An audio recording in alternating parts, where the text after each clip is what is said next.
আজকে যদি ভিয়েতনামে ধরা যাক যে বিনিয়োগ সিদ্ধান্তের পরে সেই বিনিয়োগ কার্যকর করতে ২৯ দিনের মতো লাগে, সেখানে আপনি বাংলাদেশে যদি এটা দীর্ঘায়িত হয়, তাহলে আমি যদি বিনিয়োগ করতে চাই বাইরে থেকে, আমি তো ভিয়েতনামেই যাব। কারণ আমলাতান্ত্রিক প্রক্রিয়ায় ওই ঘাটে ঘাটে নানান রকমের প্রতিবন্ধকতা থাকার ফলে সেখানে দুর্নীতির একটা ক্ষেত্র প্রস্তুত হয়, এটা আমরা প্রত্যেকেই জানি। সরকারি খাতে যখন এরকমের ক্রমাগতভাবে আমাদের ক্ষতির শিকার হচ্ছে বিভিন্ন সরকারি ব্যাংক, সেগুলোকেও বন্ধ করে দেওয়া দরকার।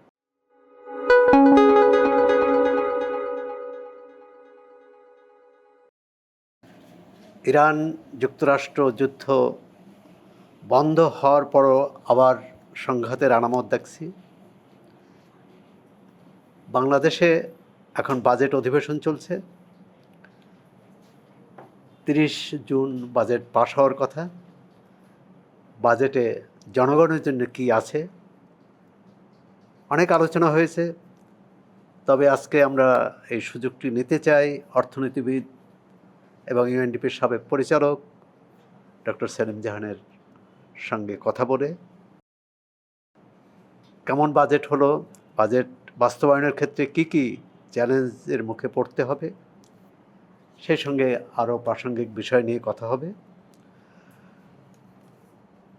ডক্টর সেলিম জাহান, চর্চার সংলাপে আপনাকে আবারও স্বাগত। ধন্যবাদ। কেমন আছেন? ভালো ভালো আছি। আপনি তো দেশের বাইরে বেশ কিছুদিন ছিলেন। হ্যাঁ, আফ্রিকাতে, জাম্বিয়াতে। হ্যাঁ, জাম্বিয়া তো বাংলাদেশ থেকে অনেক দূরের, বহু দূরে। আচ্ছা, প্রথমে শুরু করে সেখানকার যে জনজীবন, জীবনধারা, অর্থনীতি, রাজনীতি যদি আমাদের দর্শকদের জন্য একটু আলোকপাত করেন। প্রথমত জাম্বিয়া একদম আফ্রিকার নিচের দিকের একটা দেশ, দক্ষিণ আফ্রিকার ঠিক ওপরে। ঐতিহাসিক দিক থেকে জাম্বিয়ার নাম ছিল আগে উত্তর রোডেশিয়া, আর এখন যেটা জিম্বাবুয়ে সেটার নাম ছিল দক্ষিণ রোডেশিয়া। এবং আমাদের ছাত্র জীবনে তখন ইয়ান স্মিথ রোডেশিয়ার প্রধানমন্ত্রী, বর্ণবাদী, এবং সেই একটা ধারা থেকে এসেছে। তার মধ্যে দীর্ঘস্থায়ী লড়াই। জাম্বিয়ার প্রথমে যেটা বলা দরকার সেটা হচ্ছে যে দেশটি অনেক বড়, মানে ভূখণ্ড আয়তনে ভূখণ্ডে জার্মানির প্রায় 5 গুণ। এবং বাংলাদেশে আমি হিসেব করিনি, কিন্তু হিসেব করা যেতে পারে। লোক সংখ্যা কম। আর দ্বিতীয় যে কথাটি হচ্ছে যে একটি শিক্ষিত জাতি, কারণ সাধারণত আফ্রিকার ওই সমস্ত দেশে আমরা দেখেছি যে খ্রিস্টান মিশনারিরা বিভিন্ন সময় গেছে, স্কুল স্থাপন করেছে, হাসপাতাল স্থাপন করেছে। সুতরাং একেবারে দেশজ ভাষা ছাড়াও ইংরেজিতে তারা পারঙ্গম, এবং আমরা যেটাকে বলি যে প্রাথমিক শিক্ষা পর্যন্ত প্রায় সবারই আছে। তৃতীয়ত আমার কাছে মনে হয়েছে যে অসম্ভব ভদ্র এবং যেটাকে বলে বিনয়ী, এবং সেই সঙ্গে সঙ্গে নিজেদের ঐতিহ্য সম্পর্কে খুব গর্বিত একটা জাতি। এটা আমার খুব ভালো লেগেছে। সেটা আমার একেবারে যারা উচ্চ শ্রেণীর তাদের মধ্যেও যেমন দেখেছি, আবার যারা শ্রমিক শ্রেণীর তাদের মধ্যেও যেমন দেখেছি। আর ঢাকা থেকে গিয়ে যেটা মনে হয়েছে যে আমাদের এখানে যেমন জনজীবনের একটা চাপের মুখে আমরা সব সময় আছি, মনে হয় সব সময় দৌড়চ্ছি, সেই ব্যাপারটা কিন্তু জাম্বিয়াতে অর্থনৈতিক অবস্থার দিক থেকে অনেকটা মিল আছে আমাদের এই অর্থে যে জাম্বিয়ার রপ্তানিযোগ্য পণ্য হচ্ছে একটি, সেটা হচ্ছে তামা, এবং বিশ্বের বৃহত্তম তামা রপ্তানিকারক হচ্ছে জাম্বিয়া। তো খুব স্বাভাবিকভাবেই বিশ্ববাজারে যখন তামার দাম ওঠে বা পড়ে, তখন জাম্বিয়ার যে অর্থনীতি সেটা ক্ষতিগ্রস্ত হয়। এখন পর্যন্ত জাম্বিয়াতে আমি বলবো না যে আমরা যেটাকে বলি যে শিল্প খাত খুব বড় হয়েছে, তা নয়। এখনও কৃষি খাত খুব বিশাল। এবং জাম্বিয়াতে একটা খুব কথা খুব প্রচলিত, সেটা হচ্ছে জাম্বিয়ার প্রত্যেকটি মানুষই একজন কৃষক, কারণ প্রত্যেকেই কৃষিকাজের সঙ্গে যুক্ত। এটা কিন্তু খুব একটা বিরল ঘটনা। মানে রূপক অর্থে না, না না, একবারে রূপক অর্থে নয়। মনে করা যাক আপনি সরকারি কর্মচারী, আপনি হয়তো ধরা যাক যে শিক্ষা দপ্তরে কাজ করেন, কিন্তু আপনার জমি আছে এবং সেখানে আপনি কাজ করছেন, ফসল ফলাচ্ছেন। সেই জন্য জাম্বিয়ানরা প্রথমেই বলে যে আমি একজন কৃষক, তারপরে আমি একজন সরকারি কর্মচারী, আমি ইত্যাদি। আপনি রাজনৈতিক দিক থেকে যেটা বললেন যে আমরা জাম্বিয়ার একেবারে প্রথম দিককার যিনি নেতা, তার কথা আমরা জানি, কেনেথ কাউন্ডা, বিপ্লবী নেতা। বিপ্লবী নেতা। তখন এক সারির বিপ্লবী নেতা কিন্তু আফ্রিকাতে ছিলেন। Kenneth Kaunda, Kwame Nkrumah, Patrice Lumumba, তারপরে জুলিয়াস নায়ারে, এরা সবাই মূলত বিপ্লবী এবং বামপন্থী ছিলেন। সুতরাং সেই দিক থেকে জাম্বিয়াকে কেনেথ কাউন্ডা এমন একটা জায়গায় পৌঁছে দিয়েছেন যেখানে জাম্বিয়ার রাজনৈতিক স্থিতিশীলতা কিন্তু বেশ গভীর এবং স্থানীয় পর্যায়ের সরকার অত্যন্ত দক্ষ। জাম্বিয়াতে নির্বাচন সামনে, আমার মনে হয় আগামী মাসেই রাষ্ট্রপতি নির্বাচন। কিন্তু নির্বাচনের সময় আমাদের এখানে যেরকমের হই হুল্লোড়, যুদ্ধ অবস্থা সেরকম নয়। সব জায়গায় নির্বাচনী প্রচারণা চলছে নীরবে। যারা প্রার্থী তাদের ছবি সহ নানান জায়গায় সভা হচ্ছে, ইত্যাদি হচ্ছে। সুতরাং সবটা মিলিয়ে আমার কাছে ঢাকা থেকে গিয়ে মনে হয়েছে যে একটা শান্তির জায়গায় আছে। শান্তির জায়গায় ছিলেন। আমরা যদি ওই শান্তিটা আমরা বাংলাদেশে আনতে পারতাম, সেটা তো সবচেয়ে বড় পাওনা হতো। আসি একটু দেশীয় পরিসরে। 30শে জুন বাজেট পাশ হতে যাচ্ছে এবং এবারে বাজেট দেওয়ার পর খুব উত্তাপ ছড়ায়নি, অন্য বারে যতটা ছড়ায়। এক ধরনের সাধারণ মানুষের বোঝা কমানোর চেষ্টা আছে। অর্থনীতিবিদ হিসেবে আপনি বাজেটকে কিভাবে দেখছেন এবং আপনার পরামর্শ কি? আমার মনে হয় যে কথাটি আপনি বলেছেন সেটা সত্য। সেটা হচ্ছে যে উত্তাপ ছড়ায়নি এই কারণে যে যারা বাজেটের সঙ্গে সম্পৃক্ত, অর্থাৎ সাধারণ মানুষ, শিল্পপতি, ব্যবসা বাণিজ্যের সাথে যারা জড়িত, তাদের বিভিন্ন যে দাবি দাওয়া বা চাহিদা, তার সবটা না হলেও কিছু করে প্রত্যেকটি গোষ্ঠীর মেটানো হয়েছে। যেমন যারা শিল্পের সঙ্গে জড়িত, ব্যবসা বাণিজ্যে, তারা বলেছেন যে তারা বাজেটে অনেক কিছুই প্রণোদনামূলক পেয়েছেন। সাধারণ মানুষ বলেছে যে তারাও বাজেটে স্বস্তির কিছু ব্যাপার স্যাপার পেয়েছে এবং স্বস্তি যে কিছু ব্যাপার স্যাপার পেয়েছে সেটা বোঝা যাচ্ছে যে ইতিমধ্যেই বাজেট দেওয়ার পরে জিনিসপত্রের দাম হু করে বাড়েনি, যেটা অনেক সময় বাড়ে।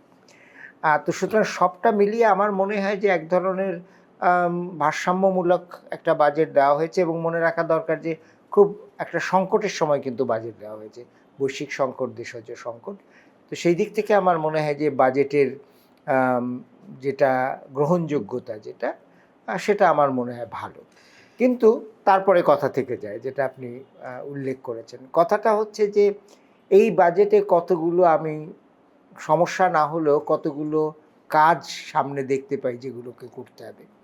একটা হচ্ছে, সবসময় আমরা বলি যে বাজেট দেওয়া হয়েছে, আলোচনা হয়েছে, খুব ভালো কথা, কিন্তু এটা বাস্তবায়ন কতখানি হবে। বিশেষত আমরা যদি বার্ষিক উন্নয়ন কর্মসূচির দিকে তাকাই, তাহলে আমাদের অর্থবছর প্রায় শেষ হয়ে আসলো, 2-1 দিনের মধ্যেই শেষ হবে। এই অর্থবছরে 50% মতো বার্ষিক উন্নয়ন কর্মসূচি বাস্তবায়িত হয়েছে। এটা তো গ্রহণযোগ্য নয়। মানে এটা খুবই নিম্ন। তা এখন আগামী বাজেটেও অর্থ বরাদ্দ হয়েছে, প্রকল্পের কথা বলা হয়েছে, কতখানি বাস্তবায়ন হবে সেটা দেখার বিষয়। 2 হচ্ছে যে এখন পর্যন্ত বাজেট দেওয়ার অল্প কয়েকদিন গেছে, কিন্তু আগামীতে আমাদের যে প্রত্যাশা বা প্রাপ্তির যে চাহিদা সেটা কতখানি মিটবে সেটা দেখতে হবে। কতগুলো লক্ষ্যমাত্রার দিকে আমি আপনার দৃষ্টি আকর্ষণ করছি। যেমন বলা হয়েছে যে আগামী বাজেটে আমাদের যে প্রবৃদ্ধির হার সেটা 6.5% লক্ষ্যমাত্রা ধারণ করা হয়েছে। বর্তমান সময়ে মোটামুটিভাবে প্রবৃদ্ধির হার হচ্ছে 3% মতো। 1 বছরের মধ্যে একটা অর্থনীতিতে আপনার যেখানে বৈশ্বিক এবং দেশজ নানান রকমের প্রতিবন্ধকতা আছে, তাকে আপনি দ্বিগুণ করবেন কি উপায়ে, সেই কৌশলটা কিন্তু আমাদের জানা নেই। দ্বিতীয়ত বাজেটে বলা হয়েছে যে মূল্যস্ফীতি 7.5-এ নিয়ে আসা হবে। এটা এখন মোটামুটি 10% কাছাকাছি। তো 1 বছরের মধ্যে আবারও একই প্রশ্ন, যে এটাকে আপনি এত কম কি করে নিয়ে আসবেন, সেটাও একটা প্রশ্নবিদ্ধ ব্যাপার।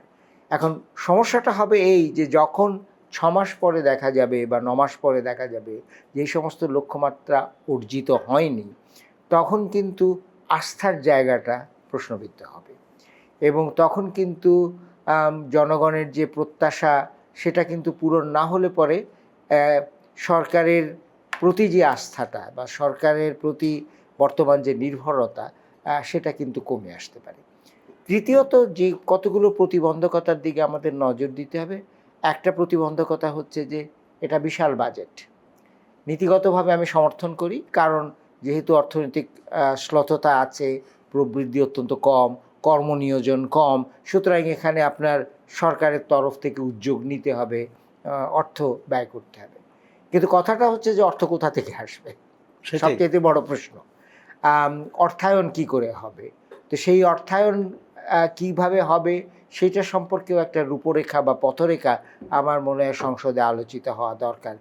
গতকালকেই অর্থমন্ত্রী বলেছেন যে প্রায় 1300 প্রকল্প তিনি উত্তরাধিকার সূত্রে পেয়েছেন পূর্বের সরকারদের কাছ থেকে। তো এই 1300 প্রকল্পের তো একটা মূল্যায়ন হওয়া দরকার। এর প্রত্যেকটি কি জরুরি? এর কিছু কিছু কি বাদ দেওয়া যায় না? এর কিছু কিছু কি আরেকটু পরে বিলম্বিত করা যায় না? তো সেটার একটা ব্যাপার আছে। অর্থায়নের দিক থেকে আমরা জাতীয় রাজস্ব বোর্ডের দিকে যদি তাকাই, তাদের কাছ থেকে আমরা প্রত্যাশা করছি 6 লাখ কোটি ডলার মানে টাকার মতো। তারা কখনো 3 লাখ কোটি টাকার বেশি অর্থ জোগাড় করতে পারেনি। তো সেখানে কি ব্যাপার হবে? চতুর্থত আপনার অর্থনীতিকে যদি প্রণোদনা দিতে হয়, অর্থনীতিকে যদি গতিময়তা আনতে হয়, তাহলে বিনিয়োগ লাগবে। এখন আমরা সবাই বলছি যে বিনিয়োগ আসছে না, দেশীয় বিনিয়োগ আসছে না, বিদেশি বিনিয়োগ আসছে না। তো বিনিয়োগ যদি না আসে তাহলে পরে যে অর্থায়নের যে বিরাট ব্যাপারটি সেটি আপনি কি করে করবেন? তা আমার মনে হয় যে এগুলো এখনই চিন্তার বিষয়, কারণ এর 6 মাস পরে যদি আমরা এমন একটা অবস্থার সম্মুখীন হই যেখানে প্রত্যাশা মিটছে না, জনপ্রত্যাশাও মিটছে না, অর্থায়নের প্রত্যাশাও মিটছে না, বিনিয়োগের প্রত্যাশাও সেভাবে হয়নি, তো তাহলে পরে তো তখন আমাদেরকে এমন একটা জায়গায় আমরা পৌঁছবো যেখানে ঠিক আমরা সামনে তাকানোর যে আস্থাটা সেটা কিন্তু আমরা পাবো না। এই প্রেক্ষাপটে প্রধানমন্ত্রী তারেক রহমান চীন সফর করলেন এবং সেখানে বিশ্ব অর্থনৈতিক যে ফোরাম সেই তাতে যোগ দিয়েছেন। এছাড়া বিনিয়োগকারীদের একটি সমাবেশে তিনি তাদের প্রতি আহ্বান জানিয়েছে বাংলাদেশে বিনিয়োগ করার। বাংলাদেশের বিনিয়োগ পরিস্থিতিটা কেমন এখন? অর্থনীতিবিদেরা সবসময় মনে করেন যে বিনিয়োগটাকে আমরা নীতিমালার মাধ্যমেই এর সুরাহা করতে পারবো। আমরা যদি সুদের হার কম রাখি বিনিয়োগ আসবে, আমরা যদি তাদেরকে নানান রকমের প্রণোদনা দেই, যেমন ধরা যাক যে কর ছাড় যদি দেই তাহলে বিনিয়োগ আসবে। এগুলো বিনিয়োগ আসার বা বিশেষত বিদেশি বিনিয়োগ আসার যেটার কথা আপনি উল্লেখ করেছেন কিছু শর্ত, কিন্তু এগুলো সম্পূর্ণ নয়। বিনিয়োগ যদি বিদেশিরা বিনিয়োগ করতে চায় তাহলে পরে প্রথমেই তারা দেখবে যে এখানে বিনিয়োগের পরিবেশ আছে কিনা। এখন বিনিয়োগের পরিবেশের মধ্যে শ্রমিক অসন্তোষ, শ্রমিকদের সমস্যা যেমন রয়েছে, তেমনিভাবে রাজনৈতিক স্থিতিশীলতার ব্যাপারটা আছে, তেমনিভাবে বলা যাক যে একটা নিরাপত্তার ব্যাপারটা আছে, সেটা তারা দেখবে।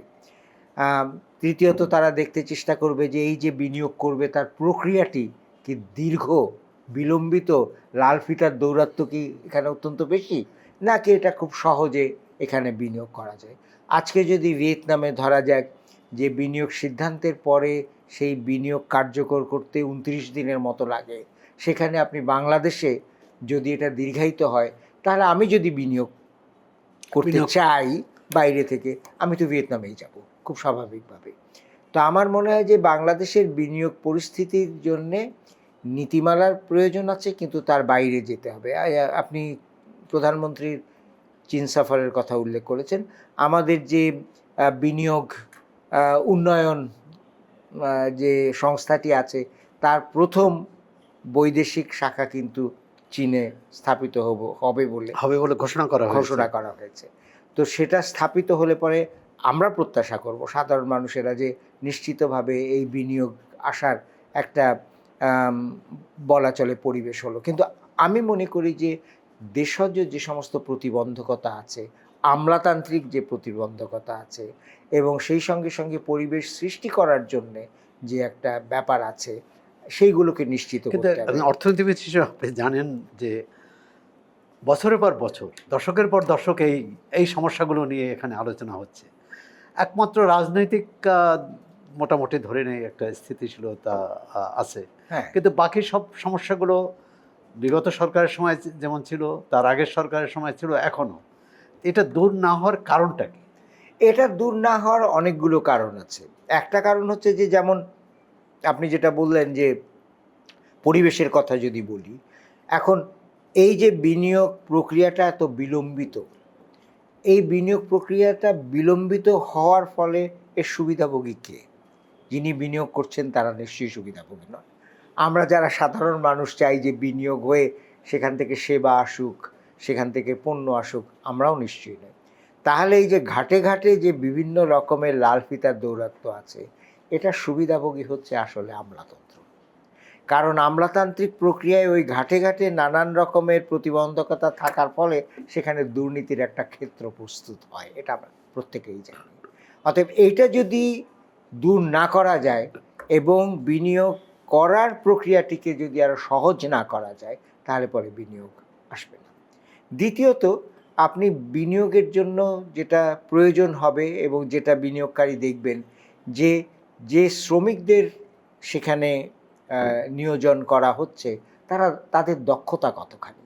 আমরা এতদিন পর্যন্ত বলে এসেছি যে আমাদের এখানে শ্রমিক খুব অল্প মূল্যে পাওয়া যায়, মজুরি বেশি নয়, অতএব এখানে যদি বিনিয়োগ করা হয় তাহলে পরে একটা সুবিধা পাওয়া যাবে। সেটা তো আর ঠিক নয়, কারণ বিনিয়োগকারী এখন শুধুমাত্র মজুরি কম দেবে সেটা নয়, সে চাচ্ছে যে শ্রমিককে যখন সে নিয়োগ দেবে সেখান থেকে দক্ষতাও তার, উৎপাদনশীলতা তার বেশি হবে।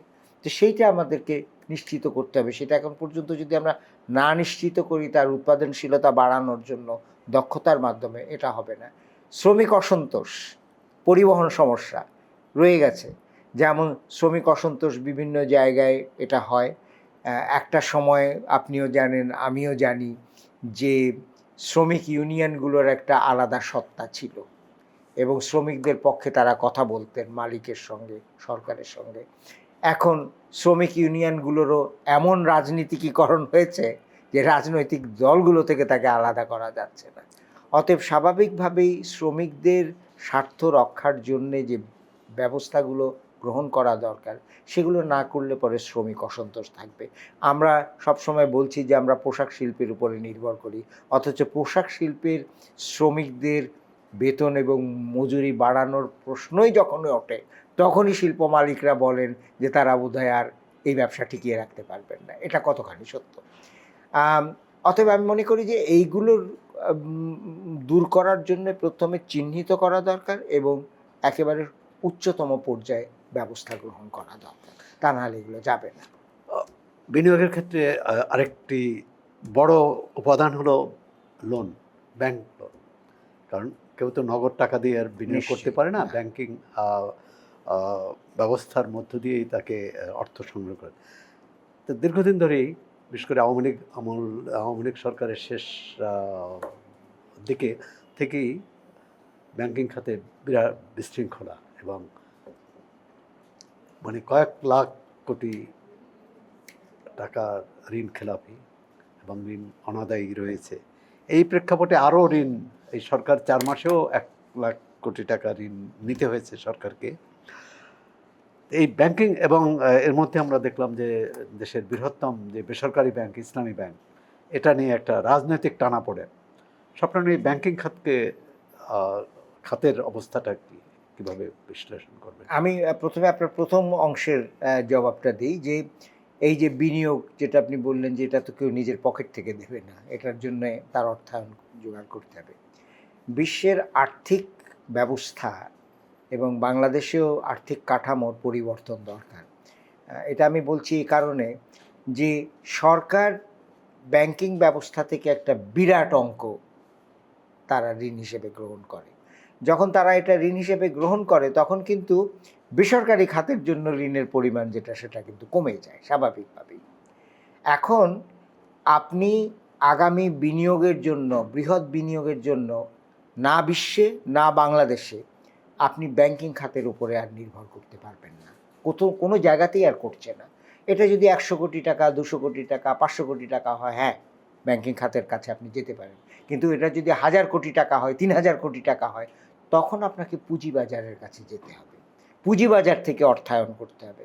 এবং সেই জন্য পুঁজিবাজারটাকে যদি আমরা উন্নত না করতে পারি, এটার মানে উৎপাদনশীলতা যদি আমরা না বাড়াতে পারি, তাহলে কিন্তু আপনি অর্থায়ন করা যাবে না। সরকারকেও আগামীতে তার অর্থায়নের জন্য আন্তর্জাতিক পুঁজিবাজার থেকে অর্থ জোগাড় করতে হবে। এখন যদি সরকারি ট্রেজারি বিল, সরকারি বন্ড বাংলাদেশের, সেটার যদি একটা গ্রহণযোগ্যতা সৃষ্টি করা যায় পুঁজিবাজারে, তাহলে আপনি পুঁজিবাজার থেকে, কিন্তু আমাদের পুঁজিবাজার তো মানে খুবই নাজুক অবস্থায়, না এখান থেকে কিভাবে অর্থ উঠে আসবে? এখন সেই জন্য পুঁজিবাজার থেকে নাজুক অবস্থায় আছে। পুঁজিবাজারের মধ্যে যে সমস্ত বিধিনিষেধগুলো আছে সেগুলো দূর করতে হবে, পুঁজিবাজারের দক্ষতা বাড়াতে হবে, পুঁজিবাজারের দিকে মানুষজনকে টানতে হবে এবং তাদের আস্থাটাও দিতে হবে। কারণ পুঁজিবাজার যে আপনার উন্নত হচ্ছে না তার একটা কারণ হচ্ছে যে মানুষের তো আস্থা নেই। পুঁজিবাজারে টাকা বিনিয়োগ করে বহু মানুষ কিন্তু সর্বশান্ত হয়ে গেছে, আত্মহত্যাও করেছে। তো সেখানে ধরুন বেসরকারি খাত সরকারি খাত মিলে যদি পুঁজিবাজারটাকে চাঙ্গা করা যায় তাহলে পরে অর্থায়ন হবে। কিন্তু যে কথাটি আমি বারবারই বলতে চাচ্ছি যে আসলে ভবিষ্যতে আপনি ব্যাংকিং খাত থেকে ঋণ করে ধার করে বড় বেসরকারি প্রকল্প আর আপনি করতে পারবেন না, সেটা অর্থায়ন হবে না। এটা নতুন করে ভাবতে হবে, দেশকেও ভাবতে হবে। আজকে বিশ্ব ব্যাংকের মতো প্রতিষ্ঠান আন্তর্জাতিক পুঁজিবাজার থেকে তার অর্থায়ন করছে। তো সুতরাং এটা আপনার দেশের যে পুঁজি জোগাড় করার যে সমস্ত বিষয়গুলো আছে সেগুলোকে যদি গ্রহণযোগ্য করা যায় তাহলে আমরা এটা করতে পারবো।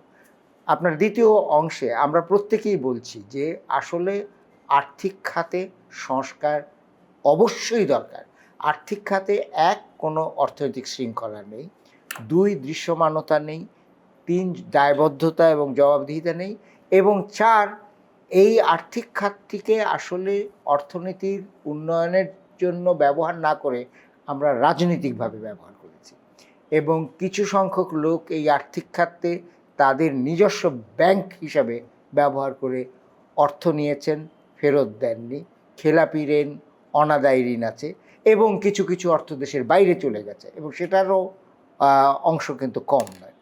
শেষ কথা যেটা আপনি ইসলামী ব্যাংক সম্পর্কে বললেন, তা আমরা তো বুঝতেই পারছি যে এখানে একটা রাজনীতি হচ্ছে, এবং 5টি ব্যাংককে একত্রিত করে একটা সম্মিলিত ইসলামী ব্যাংক করার যে কথাটা উঠেছে, ভালো উদ্যোগ। কারণ 61টা বা 62টা ব্যাংক বাংলাদেশের মতো জায়গায় এটা সত্যিকার অর্থে বজায়ক্ষম কিনা সেটা দেখা দরকার। তা আমার মনে হয় যে অর্থ মন্ত্রণালয় এবং সেই সঙ্গে সঙ্গে সরকার এই ব্যাপারটিকে দেখবেন যে ব্যাংকের মধ্যে রাজনীতিকীকরণ এবং ব্যাংকের মধ্যে রাজনীতিবিদদের যে প্রতিনিধিত্ব, এই জিনিসটিকে কিন্তু কমিয়ে নিয়ে আসতে হবে। আর 2 নম্বর হচ্ছে যে এই ব্যাংকিং খাতে যত রকমের অনিয়ম রয়েছে, বিশৃঙ্খলা রয়েছে, সেটা দেখতে হবে। আর 3, এটা আমি বলছি যে বাংলাদেশের মতো দেশে 61টা ব্যাংক এবং প্রয়োজন নেই বলে মনে করেন? আমি মনে করি যেটা প্রয়োজন সেটা হচ্ছে যে ব্যাংকগুলো আছে, যাদের বিশ্বাসযোগ্যতা আছে, তাদের গ্রামাঞ্চলে, উপজেলা অঞ্চলে সেই জায়গায় শাখা বাড়িয়ে জনগণকে সেবা দিতে হবে, ঢাকা কেন্দ্রিক হলে হবে না। তো সেই জায়গাটাতে আমার মনে হয় একাধিক সরকারি ব্যাংক থাকার কি প্রয়োজন আছে?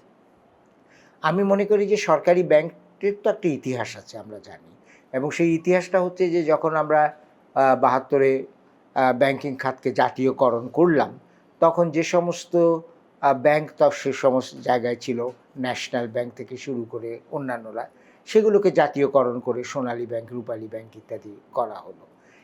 এখন এটা খতিয়ে দেখা দরকার যে আমার 6টা কিংবা 7টা ব্যাংক আছে কিনা, এবং যেখানে আমরা দেখতে পাচ্ছি যে বিভিন্ন সরকারি ব্যাংকের অবস্থা ভালো নয়। এবং প্রশ্নটা হচ্ছে যে আমি মনে করি যে যখন এক বেসরকারি খাতে একটা প্রতিষ্ঠান যখন ক্রমাগতভাবে ক্ষতির সম্মুখীন হয়, আপনি একজন উদ্যোক্তা হিসেবে কী করেন? সেটাকে বন্ধ করে দেন। কিন্তু সরকারি খাতে যখন এরকমের ক্রমাগতভাবে আমাদের ক্ষতির শিকার হচ্ছে বিভিন্ন সরকারি ব্যাংক, সেগুলোকেও বন্ধ করে দেওয়া দরকার। সেগুলোকে কৃত্রিমভাবে চাঙ্গা রাখার মাধ্যমে আসলে শেষ পর্যন্ত কিছুই হবে না, সরকারি কোষাগারের অর্থই কিন্তু সে সমস্ত জায়গায় ব্যয়িত হবে। বাজেট তো পাশ হয়ে যাবে। আমাদের প্রধানমন্ত্রী যে সফর করলেন চীনের সাথে একটা যৌথ বিবৃতিও আমরা দেখলাম 15 দফার, এবং নতুন করে যে আলোচনায় এসেছে, এতদিন আমরা যেটি আলোচনার সামনে ছিল সেটি হলো তিস্তা মহাপরিকল্পনা এবং পদ্মা ব্যারেজে চীনের অর্থায়ন তারা করবেন কিনা, বা বাংলাদেশের পক্ষ থেকে সেটা অনুরোধ জানানো হয়েছে। নতুন করে যে বিষয়টি এসেছে সেটা হচ্ছে মিয়ানমারের মধ্য দিয়ে বাংলাদেশ চীন বা এই ত্রিদেশীয় করিডোর, অর্থনৈতিক করিডোর, অর্থাৎ সড়ক পথে যোগাযোগ। এর আগে আপনি জানেন যে বিশ্ব ব্যাংকের একটা উদ্যোগ ছিল, এবং সেটা ট্রান্সএশিয়ান রেলওয়ে এবং ট্রান্সএশিয়ান হাইওয়ে দুটোই ছিল, যে পুরো মানে ইউরোপ এশিয়াকে যুক্ত করার একটা ছিল।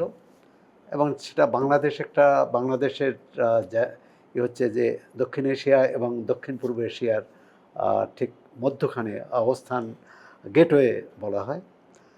এই যে আন্তঃদেশীয় যোগাযোগ এর ক্ষেত্রে প্রথমত হচ্ছে আমরা এতটা পিছিয়ে থাকলাম কেন এত বছরে, আর চীনের প্রস্তাবটা নিয়ে আপনার অভিমত?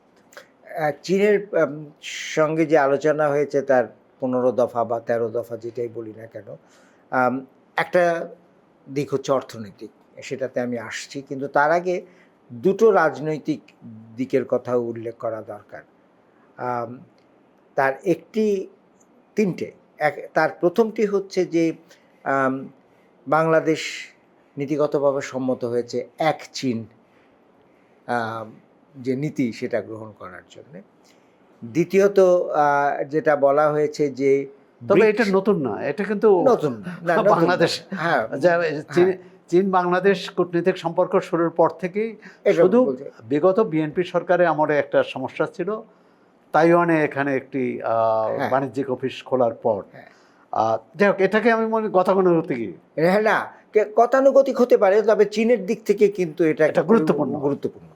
আচ্ছা, দ্বিতীয় যে কথাটি হচ্ছে যে বাংলাদেশ বেশ কিছুদিন যাবৎ চেষ্টা করছে ব্রিক্সের সদস্য হওয়ার জন্যে, এবং আমার মনে হয় যে এই ব্যাপারেও নীতিগতভাবে চীন বাংলাদেশকে সমর্থন দেবে বলে জানিয়েছে। এবং ব্রিক্সের সদস্য হলে, অর্থাৎ ব্রাজিল, দক্ষিণ আফ্রিকা, ভারত, রাশিয়া, এই একটা জোটের যদি সদস্য বাংলাদেশ হতে পারে, তাহলে সেখান থেকে অর্থনৈতিক সুবিধা প্রাপ্তির যথেষ্ট সুযোগ আছে। আর তৃতীয়ত আপনি করিডোরের কথা বলেছেন, যে আন্তর্দেশীয় একটা যোগাযোগ ব্যবস্থার কথাও বলেছেন। আমি মনে করি যে এই যে মিয়ানমারের সাথে চীন বাংলাদেশের যে আলাপ আলোচনা বা এক ধরনের সমঝোতা, এটা গুরুত্বপূর্ণ, রাজনৈতিক দিক থেকেও গুরুত্বপূর্ণ, অর্থনৈতিক দিক থেকেও গুরুত্বপূর্ণ। রাজনৈতিক থেকে গুরুত্বপূর্ণ এই কারণে যে মিয়ানমারের যে কোনো সমস্যার সমাধান চীনের হস্তক্ষেপই বলি বা চীনের প্রভাবই বলি, এটা ছাড়া করা যাবে না, এটা আমাদের মেনে নিতে হবে। অতএব সেখানে যদি বাংলাদেশের সঙ্গে চীনের একটা সমঝোতা হয়, তাহলে পরে যেহেতু এই সমস্যার আমরাও একটা পক্ষ, কারণ রোহিঙ্গা শরণার্থীরা বাংলাদেশে আসছে, সেটাকেও আমি শুভ বলে মনে করি। কিন্তু রোহিঙ্গা শরণার্থীর সমস্যাটা দূর না হলে, অর্থাৎ রোহিঙ্গাদের ফেরত না পাঠানো গেলে, এই করিডোরের সম্ভাবনা কি আদৌ আছে বা বাস্তবতা আছে? না, এখন কথাটা হচ্ছে যে একটার সঙ্গে আর একটা তো মিলিয়ে ফেলা যাবে না। হ্যাঁ, এটা শর্ত যুক্ত করা যাবে না যে রোহিঙ্গা সমস্যার সমাধান না হলে আমরা এটা করতে পারবো না, তা তো নয়। রোহিঙ্গার সমস্যার সমাধান অবশ্যই করতে হবে, এবং সেটা সমাধান করতে হলেও আবার চীনের সঙ্গে একটা সমঝোতা লাগবে। কিন্তু তার চাইতেও গুরুত্বপূর্ণ যেটা আপনি বলেছেন যে যে এই জাতীয় আন্তদেশীয় যে একটা যোগাযোগ এবং তার যে প্রভাব, একটা সময় খুব সম্ভবত বিশ্বব্যাংকের উদ্যোগে এই জাতীয় একটা কথা উঠেছিল, ইউরোপ এবং এশিয়া বিলে তুরস্ক পর্যন্ত যাওয়ার ইত্যাদি। এটা হয়নি। পরবর্তী সঙ্গে চীন কিন্তু বেল্টওয়ে বলে একটা উদ্যোগ নিয়েছে, যেটা মধ্য এশিয়া থেকে শুরু করে পাকিস্তান হয়ে ভারতের দিকে বাংলাদেশ পর্যন্ত করার একটা উদ্যোগের কথা বলা হয়েছিল। এখন আমি মনে করি যে এটার দুটো দিক আছে। অনেক সময় আমরা রাজনৈতিক কারণে এই উদ্যোগ সমর্থন করি অথবা বিরোধিতা করি, এটা বিরোধিতা করি, সবসময় বিরোধিতা করি। কিন্তু তার চাইতেও বড় কথা যে আমরা তো একটা বৈশ্বিক কি বলে জগতে বাস করছি, এবং এই বৈশ্বিক জগতে ব্যবসা বাণিজ্য এগুলো করার জন্যে, রপ্তানি আমদানির জন্যে আপনার পরিবহন লাগবে, এবং সেটা সবসময় নৌ পরিবহনে হবে না, কারণ সেটা সময় সাপেক্ষ। আপনার বিমান পরিবহনেও হবে না, কারণ সেটা ব্যয় সাপেক্ষ। তো সুতরাং স্বাভাবিকভাবে এই যে একটা পথের মাধ্যমে বা একটা আমরা যেটাকে বলি আন্তঃমহাদেশীয় একটা পরিবহন ব্যবস্থার মাধ্যমে যদি সংযুক্ত করা যায়, তাহলে বাংলাদেশ থেকে স্থলপথে বহু আমদানি রপ্তানি, শুধু ভারত নয়, আমরা শুধু এইসব কথা বললে ভারতের কথাই মনে করি, অন্যান্য দেশ থেকে আনারও এক একটা সুযোগ আমাদের থাকবে। তো সেই দিক থেকে আমি মনে করি যে এটা বাংলাদেশের অর্থনীতিতে এক ধরনের নতুন মাত্রা যোগ করবে। আমরা কি এই অদূর ভবিষ্যতে কি এরকম চিন্তা করতে পারি যে বাংলাদেশ থেকে বাংলাদেশের পণ্য মিয়ানমার চীন হয়ে মিয়ানমার হয়ে চীন যাবে, আবার মিয়ানমার হয়ে আসিয়ান দেশগুলোতে পাঠানো যাবে, আবার সেখান থেকেও বাংলাদেশে আসবে। একইভাবে আমরা পশ্চিমের দিকে যদি তাকাই, যে বাংলাদেশি পণ্য সড়ক পথে কেন ভারতের উপর দিয়ে পাকিস্তানে যাবে না বা ইরান যাবে না, যেতে পারবে না? আপনি দেখেছেন যে যখন ইরান যুক্তরাষ্ট্র যুদ্ধ চলছিল, তখন পাকিস্তান কিন্তু ইরানকে এই সুবিধাটা দিয়েছিল যে সড়ক পথে পাকিস্তানের উপর দিয়ে জ্বালানি যাতে পরিবহন, তাদের রপ্তানি পণ্য যাতে পরিবহন করা যায়। তা আমরা এইরকম আপনি যে গ্লোবাল ভিলেজ বা বিশ্বগ্রাম যদি আমরা চিন্তা করি, এবং আপনি ইউএনডিপিতে দীর্ঘদিন কাজ করেছেন এই বিশ্বগ্রামকে শক্তিশালী করার জন্যই, ভবিষ্যতের যোগাযোগ ব্যবস্থাটা কিভাবে দেখেন? আমি অবশ্য বিশ্বগ্রাম বলি না, আমি বলি ভুবন পল্লী। আচ্ছা, ভাষার কারুকার্য। পরিবহনের ক্ষেত্রে এবং স্থলপথ ব্যবহারের তো একটা বিরাট ঐতিহ্য আছে। আপনি ইরান পাকিস্তানের কথা পণ্যের কথা বললেন, মনে আছে নিশ্চয়ই একসময় আরসিডি বলে একটা সংস্থা ছিল, যেটার পুরোটা ছিল যে রিজিওনাল কোঅপারেশন ফর ডেভেলপমেন্ট, যেটা নিয়ে ইরান, পাকিস্তান, ইরাক নয়, ইরান, পাকিস্তান, তুরস্ক এটার সদস্য ছিল, এবং তখন কিন্তু আমদানি রপ্তানির জন্য এটা ব্যবহৃত হয়েছে। অতএব আগামীতে যদি আমরা একটা রাজনৈতিক সুসম্পর্ক গড়ে তুলতে পারি, এবং সেটা পূর্ব শর্ত, আপনি যেটা একটু আগে বলেছেন আমি আপনার সঙ্গে একমত, সেটা না করে তো আর অর্থনৈতিক সুবিধা পাওয়া যাবে না। সেটা যদি আমরা চীনের মাধ্যমে যদি এই জাতীয় একটা সুসম্পর্ক মিয়ানমারের সাথে, এবং আমাদের সম্পর্কের গ্রহণযোগ্যতাও যদি সেখানে গড়ে তুলতে পারি, তবে কেন নয়, কেন মানে পূব দিকে মিয়ানমার হয়ে আমাদের পণ্য অন্যান্য আসিয়ান দেশে যাবে না, বা পশ্চিম দিকে ভারতের উপর দিয়ে কেন যাবে না? আমরা এখন পর্যন্ত যেটাকে আমরা বলি যে দেশের ভূখণ্ড, এগুলো নিয়ে এক ধরনের আবেগ আমাদের আছে, সেটা নিশ্চয়ই থাকবে, কিন্তু তার সঙ্গে সঙ্গে একটা বাস্তবসম্মত অর্থনৈতিক ব্যবস্থা যদি আমরা গড়ে তুলতে চাই, সেটা এককভাবে দেশের মধ্যে আমি এবং আমার প্রতিবেশী নিয়ে এটা দিয়ে হবে না। এটা এখন আরও বিস্তৃতভাবে চিন্তা করতে হবে, এবং সেই বিস্তৃতভাবে চিন্তা করলে শুধু পণ্য কেন, মানুষের যাতায়াতও হতে পারে, শ্রমিকের যাতায়াতও হতে পারে, তাই না? তো সেই দিকে আমার মনে হয় যে আমরা যদি ভুবনপল্লীর কথা বলি, তো এক সময় তো এই জিনিসটা হতেই হবে, এবং এক সময় তো ছিল। না, সেটি মানে আমাদের জাতীয় আবেগ বা জাতীয়তাবাদের আবেগ সেটা অনেক সময় বৈরিতায় পরিণত হয়, যা হওয়া উচিত নয়। আগামী 1 বছরে বাংলাদেশ অর্থনীতির গতি প্রকৃতি কোন দিকে যাচ্ছে? মানে আমরা কি ভালো দিকে যাব না মন্দ দিকে যাব? আমি তো সবসময় আশাবাদী, সুতরাং আমি মনে করি যে ভালো হওয়ার অনেক সম্ভাবনা আছে।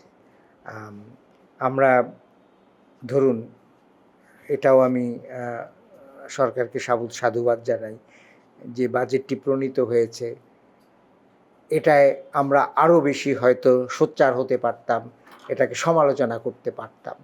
তো সেখানেও আমরা দেখেছি যে এক ধরনের বাস্তবসম্মতা, বস্তুনিষ্ঠতা, মানুষকে কেন্দ্রে রেখে বাজেট প্রণয়নের একটা প্রচেষ্টা হয়েছে। আমরা দেখেছি যে প্রধানমন্ত্রী মালয়েশিয়াতে গেছেন, চীনে গেছেন, এবং আমরা মনে করি যে তার শুভ প্রভাবও পড়বে। অতএব আগামী 1 বছরে আগামীতে হয়তো ভারতেও যাবেন। হ্যাঁ, হয়তো ভারতেও যাবেন, বা কিংবা সেপ্টেম্বরে জাতিসংঘের সাধারণ পরিষদের অধিবেশনে যোগ দিতে হয়তো যুক্তরাষ্ট্রেও যাবেন। তো আগামীতে আমাদের অন্তরায় অনেকগুলো আছে, এবং এগুলো চিহ্নিত অন্তরায়, তো নতুন করে বলার কোনো ব্যাপার নয়। যেমন যদি বলি যে এই যে স্বল্পোন্নত দেশ থেকে উত্তরণ হবে বলছি 29 সাল নাগাদ, তো সেটার জন্য তো একটা প্রস্তুতি দরকার আছে। মানে আমরা সিদ্ধান্ত নিলাম আরও 3 বছর গরিব থাকবো? না, আমি সেইভাবে জিনিসটাকে দেখি না। আমি মনে করি যে আপনার প্রতিবন্ধকতা উতরানোর জন্যে, এটা মোকাবেলার জন্যে আপনি প্রস্তুত কিনা, এবং সেই জাতীয় প্রস্তুতি যদি আপনার থাকে, তাহলে পরে আগামী 3 বছরে আপনি সব সমস্যার সমাধান করে ফেলতে পারবেন তা নয়। কিন্তু অন্তত আমরা যদি মনে করি যে 3 বছরের মাথায় গিয়ে যদি দেখি যে কিছু উন্নতি হয়েছে বিভিন্ন দিকে, আমরা সঠিক পথে আছি, এটা গুরুত্বপূর্ণ, তাহলে পরে আমরা জানি যে 5 বছরের মাথায় বা তারও পরে আমরা একটা জায়গায় পৌঁছতে পারবো। কিন্তু সবচেয়ে বড় কথাটা হচ্ছে, প্রথম হচ্ছে নেতৃত্ব, তারপরে হচ্ছে সদিচ্ছা, তারপরে হচ্ছে অগ্রাধিকার, এবং তারপরে হচ্ছে তার বাস্তবায়ন। এই 4টা জিনিস খুব বস্তুনিষ্ঠভাবে যদি আমরা করতে পারি, তাহলে পরে এটা এর চাইতে খারাপ অবস্থা থেকেও তো আমরা দেখতে পেলাম যে শ্রীলঙ্কা উঠে এসছে। আপনি যদি 2022-এর কথা চিন্তা করেন, তাহলে আমরা কেন উঠে আসতে পারব? আমরাও আশা করি যে সামনের দিকেই আমরা এগোবো। আমাদের অর্থনীতি, আমরা যে প্রস্তুতি সময়টা নিয়েছি, এই সময়ের মধ্যে বাংলাদেশকে এমন একটা অবস্থায় নিয়ে যেতে পারবো, তার বিনিয়োগ, তার কর্মযোজনা এবং মানে শিল্পের অন্যান্য অর্থনীতির অন্যান্য সব খাতে এক ধরনের শক্তি, সামর্থ্য তৈরি করতে পারবো।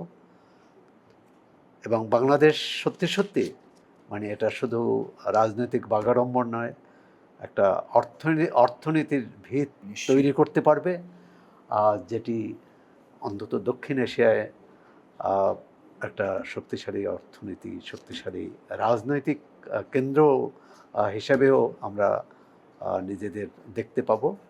এই প্রত্যাশা রেখে ডক্টর সেলিম জাহান, চর্চাকে সময় দেওয়ার জন্য আপনাকে ধন্যবাদ। এখানেই শেষ করছি। ধন্যবাদ।